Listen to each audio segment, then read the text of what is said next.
செந்தமிழே உயிரே நறுந்தேனே செயலுனை மூச்சினை உனக்களித்தேன் என்ற பாரதிதாசன் போற்றிய தமிழை முதற்கண் வணங்கி பல்விதமாயின சாத்திரத்தின் மனம் பாரெங்கும் வீசும் தமிழ்நாடு, வள்ளுவன் தன்னை உலகினுக்கே தந்து வான்புகழ் கொண்ட தமிழ்நாடு, தேசம் பலவும் புகழ் வீசி கலை ஞானம் படைத்தொழில் வாணிபமும் மிக நன்று வளர்த்த தமிழ்நாடு, செந்தமிழ்நாடு எனும் போதினிலே என்று தமிழை வளர்த்த என் தாய் தமிழ்நாட்டை மறுக்கண் வணங்கி தலைப்புள் நுழைகிறேன்.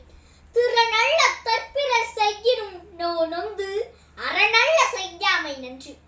உனக்கு யாராவது கஷ்டத்தை கொடுக்கிற மாதிரியோ மனசு நோக்குற மாதிரியோ பண்ணினா எதிர்வினை பண்ணாத, நல்லதே பண்ணு அப்படிங்கிறார். துஷ்ட ஆளை கண்டால் தூர விலகிக்கோன்னு சொல்லாம சொல்லிட்டாரு. நமக்கு கேடு செய்யறவங்க கிட்ட இருந்து விலகி இருக்கிறது தான் நாம அவங்களுக்கு செய்கிற நன்மையா நான் பார்க்கிறேன். ஒரு அற்புதமான பொன்மொழி. தீமையை நன்மையால் வெல்ல வேண்டும், கருமையை ஈகையால் வெல்ல வேண்டும், பொய்யனை உண்மையால் வெல்ல வேண்டும், பகைவனை அன்புடால் வெல்ல வேண்டும் என்பதே பண்புடையோரின் நெறிமுறை. கௌதம புத்தர் சொன்னார், குழம்பின் சுவையை அகப்பை அறிய முடியாதது போல தமது வாழ்நாள் முழுவதும் அறிஞர்களோடு பழகினாலும் ஒரு மூடன் அறத்தின் இயல்புகளை அறிய மாட்டான் அப்படின்னு. இப்போ நான் சொல்றேன், இட்லியோட ருசி தனிச்சிருந்தா தெரியாது, அது கூட சேருற சுவையான சட்னில இருக்குங்க அதோட நன்மை. முற்றிலும் நிந்திக்கப்பட்டவனும் முற்றிலும் புகழப்பட்டவனும் ஒரு காலம் இருந்ததில்லை, இனி இருக்க போவதும் இல்லை. மனிதனின் குற்றங்கள் பெரும்பாலானவை அவனது நாவிலிருந்துதான் பிறக்கின்றன. நம்முடன் வாழ்வோரை புரிந்து கொள்வதற்கு நம்மை நாமே புரிந்து கொள்வது அவசியம். வாழ்க்கை என்பது அவனவன் வாழ்வதற்குன்னு மட்டும் நினைச்சிடக்கூடாது, மற்றவங்களும் நல்லா இருக்கணும்னு நினைக்கணும். அதைத்தான் பெரியவங்க எண்ணம் போல் வாழ்க்கை அப்படின்னு சொன்னாங்க. தன்னை வெற்றியவனையும் வாழ வைத்ததல்லவோ வாழை, என்னை வெட்டினாலும் துளிர்த்துக் கொண்டே இருப்பேன், உன் துயர் துடைத்துக் கொண்டே இருப்பேன் என்றது வாழை. இன்னா செய்தாரை ஒருத்தல் அவர் நான் நன்மையும் செய்துவிடல்.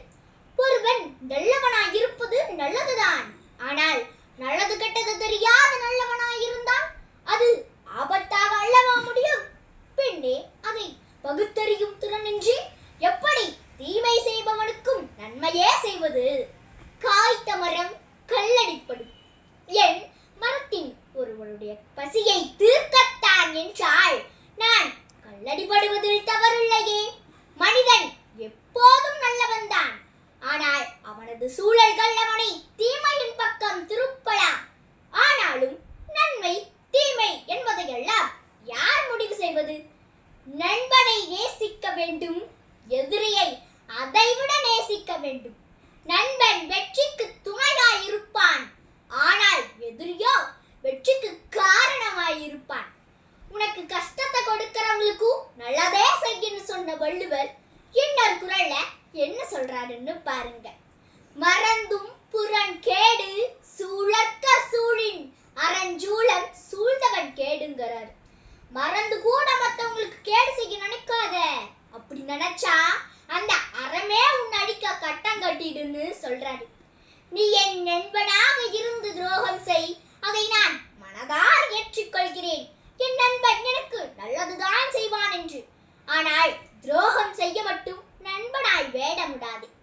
கல்லெறிந்தவன் மீது பூவை வீசி, காயம் செய்தவன் மீது சிரிப்பை சிந்தி, உன்னை துரோகி என்றவன் முன்னால் உயர்ந்து நின்று நேசம் கரம் நீட்டு.